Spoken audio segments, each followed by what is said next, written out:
What's happening? Andy here. I'm joined today by Rick Taylor from Konica Minolta. Everybody knows Rick, President and CEO of Konica Minolta, on the board with Konica Minolta in Japan.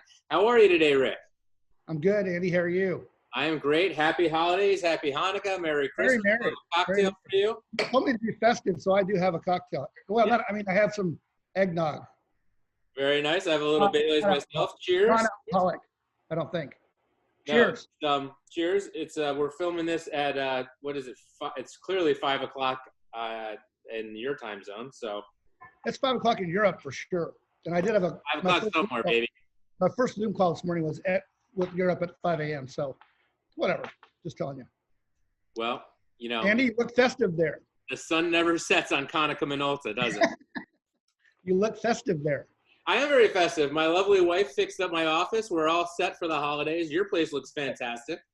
Thank you. I moved this into an area where we could, sort of create the mood for this this video conference. So love it. Well, thank you so much for winding things down. And I have to say, I'll put a link to it. But your holiday video, everyone's always waiting for your holiday video. And once again, put smiles on my faces, had me laughing a little bit, and it was just you guys always do a really nice job with it. So well done to your whole team. Thank you. I really don't need any reason to have anybody think I'm any dumber than I already am, but I guess putting on a crazy Christmas hat and, rhyming Christmas stories is okay. That's good enough. Nothing wrong with that. It's festive. It's that time of the year, right? It's December. And I thought maybe this would be a good time to just take a few minutes and talk about the year we had and, the year we're going to have, right? So you were my first interview in this whole pandemic thing, so I thought it'd be kind of a great time to wind down. And so tell me how it went. How did your year go? We had obviously we don't need to rehash what happened, but how did the year go for you? What are your thoughts on everything?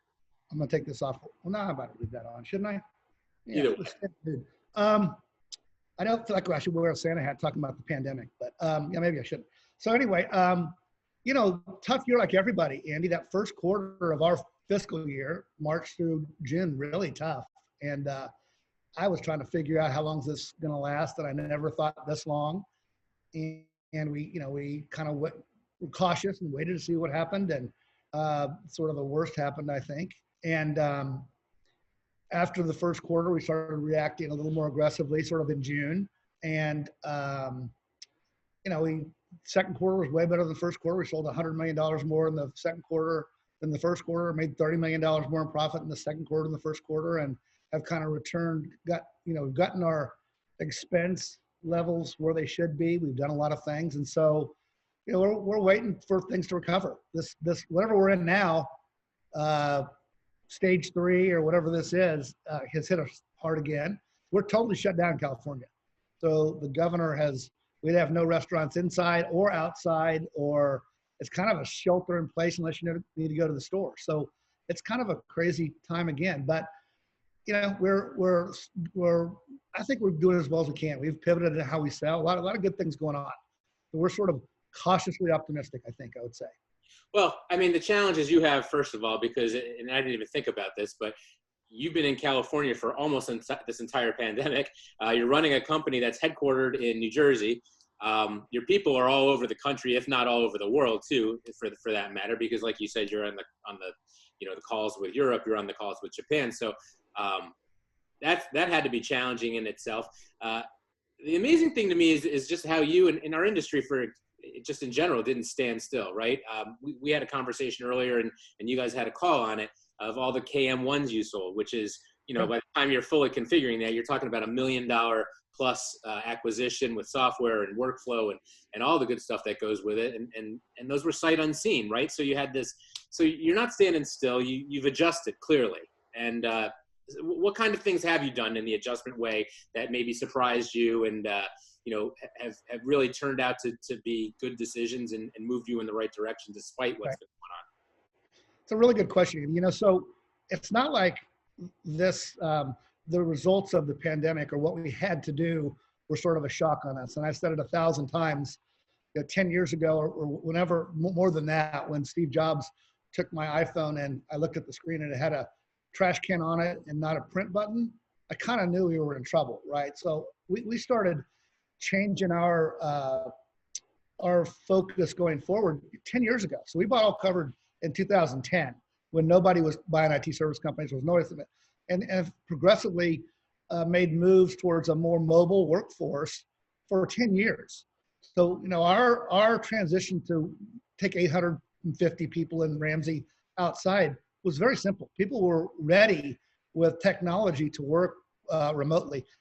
I make a big designation right myself between work remotely or work from a mobile standpoint and work from home. I don't think we're going to stay work from home personally. And I think we're going to stay mobile and we're going to stay remote if we need to. And we're going to work, our tagline for a long time has been, work is not where you are, work's where you get done. And if you think about that now, that wasn't after the pandemic, that was way before that. So what's happened is where we thought business was going has accelerated by however many years you want to pontificate on. I've heard blubbering people say 2 years, 5 years, whatever it is, it's the direction that we were going. So we've done a lot of things technology-wise in our acquisitions and the way we structure our business with all covered and all coverage capabilities that this really spoke to. And so we were, if you could be somewhat prepared for a new style of working, we were. And the all covered business has really gone, much, well, I don't want to say gone crazy, but it's really increased in volume and profitability. And we've solved a lot of problems because we were ready. And not just words, we were ready, really creating an infrastructure for that. So that's sort of played into our hands. And I think going forward, I'm not preparing to serve the work from home market, but we are preparing to serve the remote worker and the mobile worker, which is what we think we're going to end up with, not just work from home. So that's kind of the direction we've been going, and that's how it is going. And our technology business has really augmented the decline in print volume, which I think will improve. But hey, newsflash, print volume has been going down for a long time. It's just been going down per device. It's been going down for years now. And, our volume as a company has continued to grow because we have taken share from people who haven't transitioned their business into a new sort of digital age. So, people talk about, and I talk about all the time, what's the current print volume that we're going to come back to? And we're about, in our direct operation, we're about 76 or 77% of FY19's print volume, which I think is pretty good.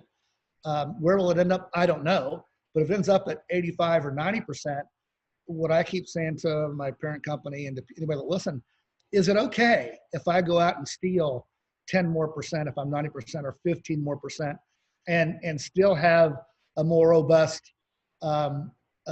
recurring revenue stream in print than I had? I think that's going to be okay. So we've gotten 3 of our biggest orders in the history of the company, Sam Arrigo and his major account group, in the last 6 weeks. All 3 have had an IT component, and all 3 are competitive knockouts, and all 3 are global. So let's just keep doing that as a company, and we're going to come out, as a winner of what's going on. So, the answer to your question, I think there was a question before I started pontificating, but there was one in there. So Konica, you came through, you were well positioned. Investments that you had made in the past, definitely put you in a good spot. Talk to me about, you don't have to call anyone out specifically, but in general, how did your dealers handle it? You have some big dealers, you have some small dealers, you have a lot of medium-sized dealers. Another great question. We have a lot of medium and large dealers. They took action from an expense standpoint quicker than we did. By nature, they're small, medium-sized business themselves, so they took expense action very quickly, as they should have. Many of them are structured better than we are in terms of their aftermarket structure, so they have guaranteed minimums and things that actually our direct branch didn't have much of. So we were 70% or so CPC, no minimum. So they don't print, I don't get any money. But dealers, collected some guaranteed money that really helped them get through some. Most of our dealers have done very well. They sort of have opened back up, I think, slowly in the last, I would say 60 or 90 days. They've really started hiring back people, getting ready for that. And then this, what is it, what are we on, phase 3 of this thing now? Whatever we're on has sort of paused people a bit. But in general, pretty well. And, we push them into IT services, or that's a wrong word. We encourage them to follow our lead into IT services, and we've supported them. And telephony and enterprise content management and all the things that we have done as a business. All of our medium and large dealers are in and have been in. But I think they've fared pretty well as a group. I talk to them all the time, and they're still chugging along. And so that's good. I think that bodes well for us. We're not going to go back to where we were, but we're going to continue on the road that we were on, right? We didn't just get religion on, we got to pivot into a more diversified portfolio. That's a 10-year deal. So I think we've been lucky. I think the dealers are doing great. We're trying to support them in every way possible. And, the dealers are doing great is another stupid Rick Taylor quote that you should probably print. The dealers are doing great considering we're in a global pandemic, right? So I think, the circumstances, I talked to the chancellor of my university, my esteemed university, not Harvard. And they're a big customer of ours, and we were talking about business, and they were talking to their Bachelor of Science in Business student who barely got through Rick Taylor. And I said, Chancellor, I didn't learn in our esteemed business school how to handle a global pandemic. And I didn't learn how to handle an international trade war between China and the US, so tariffs that we're subjected to. And I didn't really learn how to handle, social unrest. So all of the things that happened this summer in terms of what happened in Minneapolis, et cetera. And just an occasional, California wildfire and disaster. And throw that in there. I got lost tank. So he laughed and he said, maybe we should write a paper on that. But in all honesty, you talk about an education that I have gotten, and every person with a responsibility for a company, whether it's a dealer or an OEM, I think everybody has done an unbelievable job of dealing with the hand that you're dealt. And that's what you do as a manager, right? You try to do the best you can. And, we've been supported by everybody, including, by the way, you folks, including most of our people that manage this business. That report on our business in terms of what people are doing, what we should be doing. It's been helpful. So in general, considering there's a pandemic, we're okay. Well, okay. I would say, nobody's going to be sorry to see this year kind of slide by and finish up. But now that it's here, I think we are a little further ahead than I was thinking we would be at this point.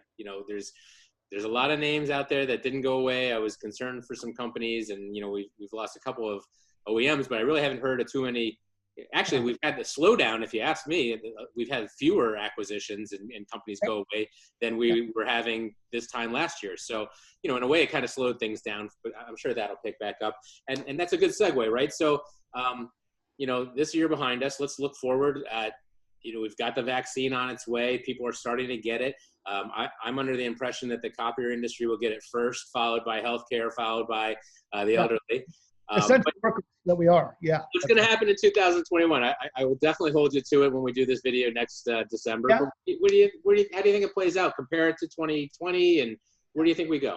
The first quarter is going to be a lot like we've come through. Maybe better sort of attitudes and more positive because the vaccine will be rolling out, and people will get more confidence, and the economies will open back up. But sometime in the early second quarter of summer, we should be sort of back in business, not back to normal, but in business as it will be going forward for the near term.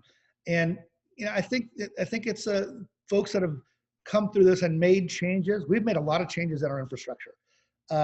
We haven't cut a lot of people. 95% or 90 whatever of our people that we have reduced have been through voluntary retirement programs where they decided whether they wanted to go forward, and we offer big severances. And so we've reduced expenses there, but we've reduced expenses in a lot of other areas. And so there's two ways to make money, right? You can reduce expenses or you can sell more. And our pivot in digital marketing that our marketing group did and our sales group did, and the investments again that we made previously, it really gives a positive sign going forward. So we have less sales reps in our direct operation that we've done through attrition over time, but they're selling way more per person per month than they did in the past. So the customers have said Zoom meetings are fine.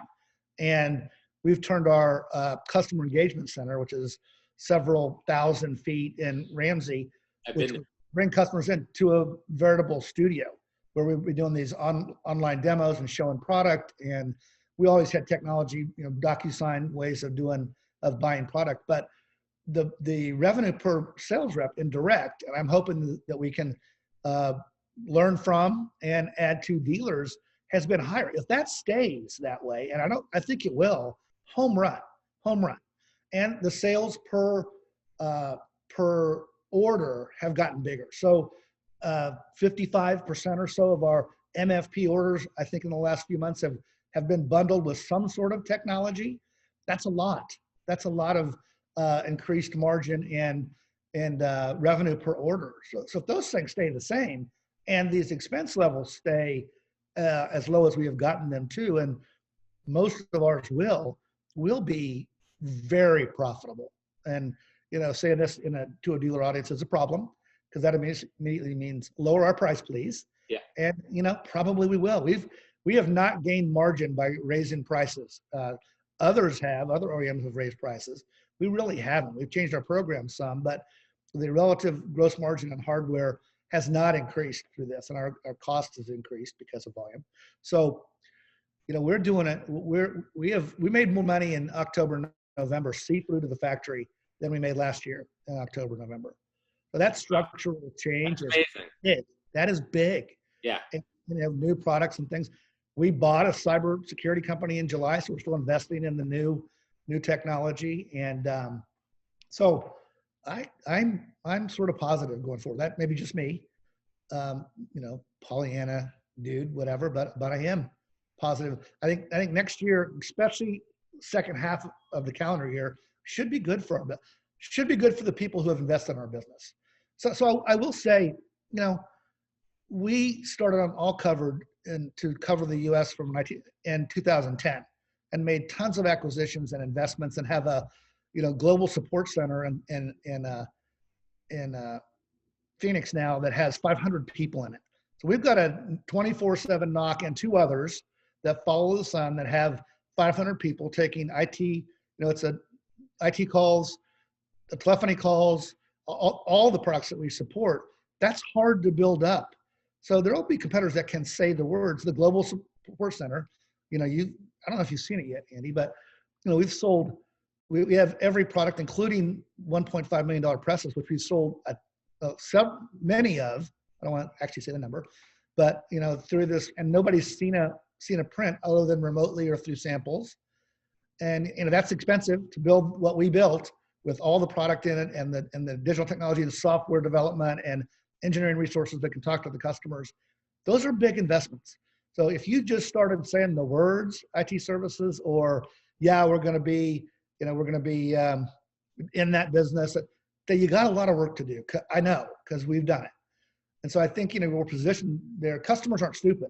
They know whether you know what you're doing and what your certifications are, and whether you can do HIPAA audits, or whether you can audit. Just by saying you launched something doesn't mean you have it, right? There's investments that go with it. There's capabilities that you have to prove. There's certifications you have to have. You definitely were well positioned, perhaps arguably better than a lot of companies, because and especially I love that. I had just gotten a tour of it right before all this dropped. That facility in New Jersey, the production facility that Dino has now essentially taken over. That's part of his whole operation, I guess, as a senior VP.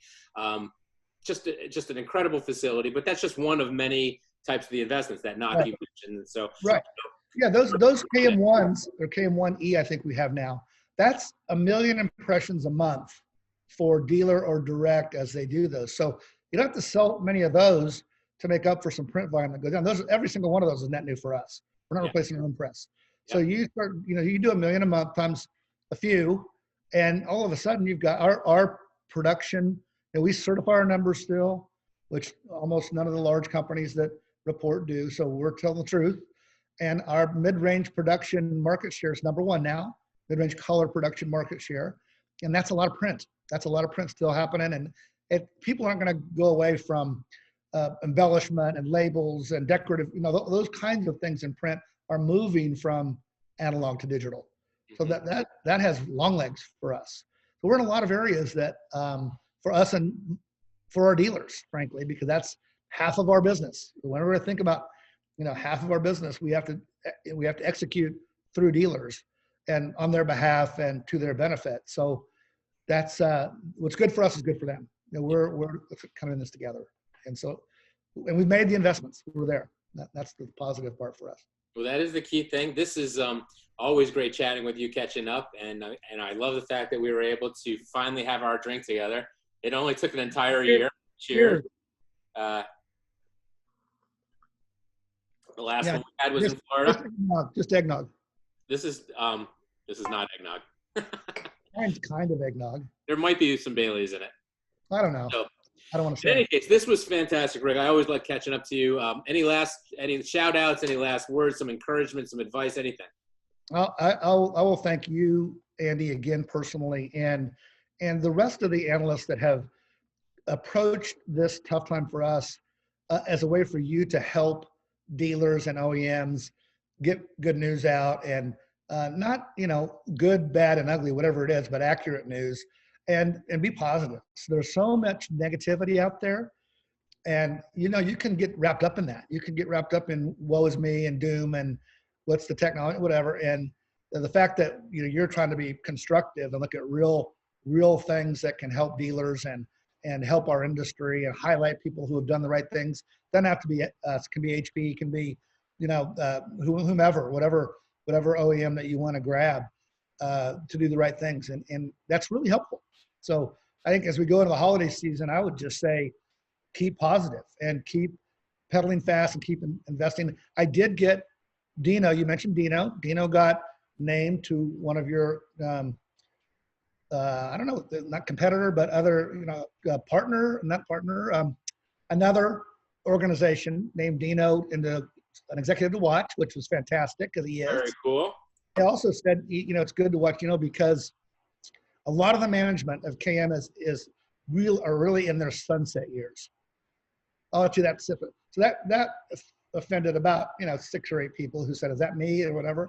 And I'll tell you that we've spent a lot of money developing mid-level and high-level into the digital transition world.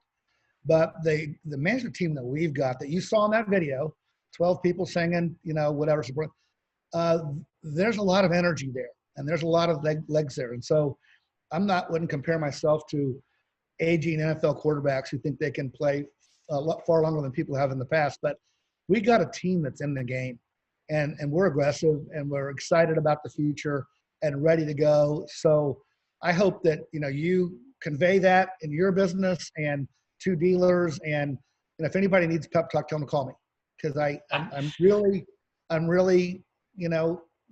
encouraged. I think we've taken a bad, terrible situation. I mean, it doesn't get worse than people dying. Yeah. Terrible situation, and are turning that into a positive future for our business. And I think that's indicative of this industry for a very long time. And I have seen a lot of it. And there have been some tough things along the road, but the technology today and the opportunity to add new business streams and grow the business, it's pretty good. And I think, thank you for getting that word out, and even, calling me in my living room with the Christmas tree and a little and the opportunity to have a cocktail in the middle of the afternoon. Cheers again. Cheers again. Cheers to all of that. Thanks a lot. Thank you, Rick. This has been great. Always great to see you. Thanks to everybody, and we'll come out, in the new year stronger and more aggressive and better than we were in the past. I look forward to seeing it, and I can't wait till we get to our first live event where we're able to actually get together and talk about how horrible this year was. So, you even bring us to commercial, I can, so I can la la la la la. And with that, thank you very much. Thanks, and buddy. it was great seeing you, Rick. Take care. Be good.